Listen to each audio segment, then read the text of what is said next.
ধরো এই হাতটা তুমি, এই হাতটা তোমাদের রিলেশনে ঢুকে যাওয়া তৃতীয় ব্যক্তি। আর এই যে পয়সাটা, এই পয়সাটা হচ্ছে তোমাদের প্রেম।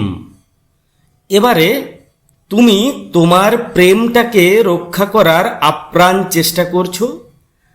তুমি কি ভাবছো তুমি তোমার প্রেমটাকে ধরে রেখেছো, কিন্তু যখন হাতটা খুলে দেখছো তখন ওই পয়সা নামক প্রেমটা তোমার হাতে নেই, সেটা রয়ে গেছে এই হাতেই।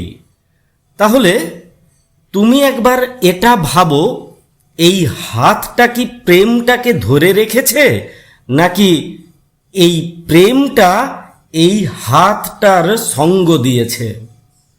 একটু বুদ্ধিটাকে কাজে লাগাও। কি বলতে চাইলাম সেটা নিশ্চয়ই তুমি বুঝতে পারবে।